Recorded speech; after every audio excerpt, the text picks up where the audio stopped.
Binatukan, kinagat, sinuntok sa bayag at pinabagsak. Ganito ang sinapit ni Casimero nang dumayo sa kanilang lugar, pero pinabayaan lang ng referee. Ngunit hindi dito pumapayag si Casimero na hindi makagante. Casimero needs to pick his punches and he can't find the clean shot and he falls down. John Riel, Cuadro Alas Casimero, Luis Pantera Neri.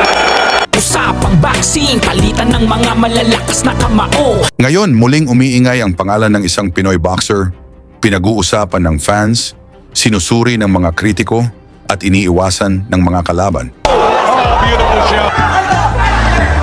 But make no mistake about it. Oh, down, it's down, it's down, and I think it's out. It's over. Si John Riel Casimero, ang Cuadro Alas, isang 3-division world champion ng Pilipinas. Hindi siya dumaan sa madaling laban, hinubog siya sa banyagang lupa. Mga gabing siya ang dayo, mga laban na hindi kanya ang crowd, at mga panalong kailangan niyang ipaglaban. Sa bawat suntok niya, may dalang peligro. Ilalim. Another nice uppercut. Wala na. Yep. Wala na. Yun na. Wala. Matapos ang panalo niya sa Japan laban kay Tom Mizukoshi, isang mensahe ang malinaw. Hindi pa tapos si Casimero.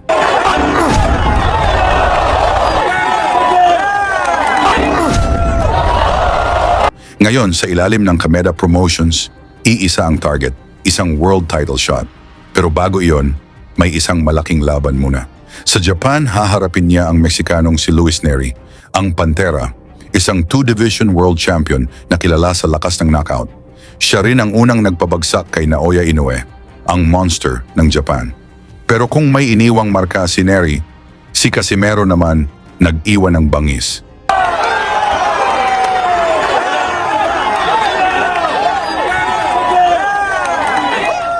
Balikan natin ang laban niya kontra kay Luis Alberto Lasarte sa Argentina. Isang laban na halos mauwi sa trahedya. Bago ang laban, pumanaw ang kanyang kapatid. Ay, wala kasi kami pira talaga eh. Ano lang yun, yung kailangan lang ng doktor, 1 million. Kaso wala pa kami pira nun eh. Yung first laban ko sa Argentina, doon parang maka-million ako eh. Pero pinili pa rin niyang lumaban para sa bayan. Sa mga unang round, mainit agad ang aksyon. Pero sunod-sunod ang ilegal na galaw ng kalaban. May suntok sa batok, may low blow, may headbutt. Pero tila wala lang sa referee. Sa halip na si Lasarte, si Casimero pa ang naparusahan. Canchilla, que no es ningún novato. Lo está midiendo Casimero. Se mueve Lasarte, llegaba con la izquierda en punta. Trata de... Entonces Casimiro hay que ver si Red tiene agallas como para afrontar una pelea de esta magnitud. Mucho tendrá que ver la experiencia de Lasarte. Es muy novato Casimero. La clave va a estar también. La pelea, atención, llegó con la derecha Casimero, sobre la cara de Lasarte.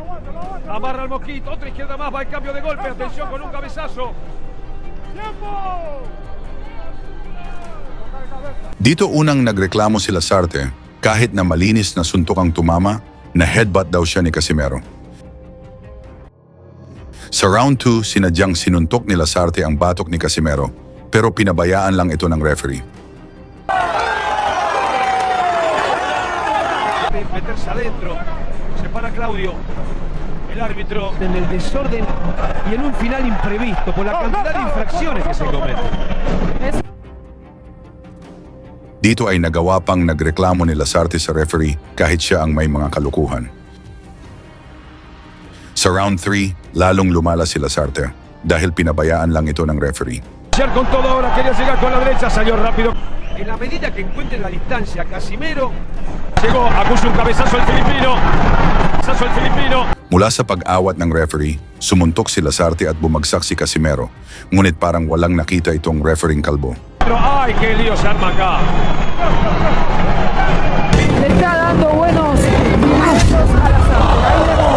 Ahí vemos el golpe que no debió haber lanzado Lasarte después de la intervención del árbitro norteamericano. El concepto de santo es cierto. Dito sa round 4, dahil bistado na ang dayaan, hindi na umaasa ang kampo ni Casimero na manalo ito sa score, kaya pinilit na ni Cuadro Alas pabagsakin ang kalaban. Mula yakapan sumuntok na naman si Lasarte, Ngunit si Casimero pa ang binigyan ng warning. Todas las peleas de Lasarte están encuadradas siempre en el desorden. Uno no puede determinar quién comete más infracciones. Dito napabagsak ni Casimero si Lasarte, ngunit hinawakan ni Lasarte ang paa ni Casimero. Pero si Casimero pa ang binigyan ng deduction ng referee. Bueno, ay. Lasarte se queja de la cabeza, pero él ha sido un boxeador que en reiteradas ocasiones... Por eso. Le agarró la pierna, Lasarte. Sa round 5, kahit nadulas lang si Casimero, binilangan ito ng referee. Lo está pidiendo el filipino. Casimero, no hay golpes. Yo vi una patada abajo. Sinuntok pa ni Lasarte ang bayag ni Casimero, pero si Casimero pa ang pinagalitan. Míralo. Filipino. De cualquier manera busca Lasarte con mucho corazón y temple. Falló con la derecha y también con el cross de mano izquierda. Y tira sin llegar Lasarte, por lo menos en esta acción. Casimero que arrancó. Sa round 6, hindi nagsuot ng mouthpiece si Lasarte at kinagat nito sa balikat si Casimero, baliwala pa rin sa referee.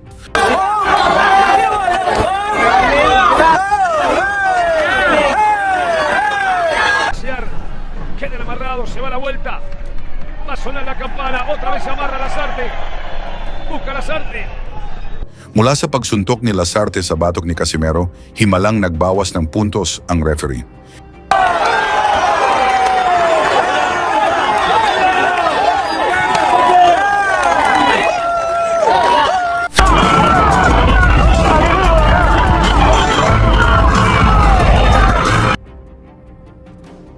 Kinagat uli ni Lasarte si Casimero dito sa round 7, wala pa rin ang referee. Busca Lasciar con todo ahora, quería llegar con la derecha, salió rápido Casimero hacia atrás. No nacen Dahil bistado na ang kampihan, hindi na nagreklamo si Casimero sa pagkagat ni Dracula. Tratar de estar tranquilo porque realmente no se puede. en un terreno sucio. Por segunda vez. En un terreno sucio. Hindi na nakatiis si Casimero dito sa round 8, gumanti na ito ng suntok sa batok at himalang nakita agad ito ng referee at nagbawas agad ng puntos. Casimero, y es para descontarle punto también. Es para descontarle punto, ¿eh? Es para descontarle punto. Correcto el árbitro. Por segunda vez. Son una máquina de cometer infracción.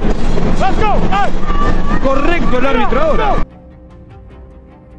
Sa round 9, tuloy pa rin ang kalukuhan ni Lasarte habang si Casimero ay humanap ng tiyempo upang pabagsakin ang kalaban dahil ito na lang ang paraan para manalo. Que también debe estar empapado. Bueno, no le viene mal bajar un par de kilos. Dentro del desorden termina mejor Lasarte. Le ha quitado claridad al filipino en este round. Estaba lanzándose. Chu Romero, el buqueño, era bravísimo, ¿eh? Pero no a este nivel ya. Mula sa mga solidong pinatama ni Casimero, bagsak si Lasarte, ngunit nagreklamo pa ito sa referee. Estaba mal Lasarte con derecha y con izquierda. Está mareado Lasarte. Llegó Casimero. 6, 7. Casimero. Y viene el conteo. Estaba mal Lasarte. Llegó Casimero. 6, 7. No, fue derecha arriba. Está bien Lasarte. Lo está midiendo. Atención que puede venir el knockout. Dito naranasan ni Lasarte ang galit ni Casimero, bagsak ulit ito, pero tumayo ito kahit hindi pa tapos ang bilang at nagpasaklolo sa kanyang corner. ¡Ay! 6, no está bien Lasarte, ¿eh? Suena la campana.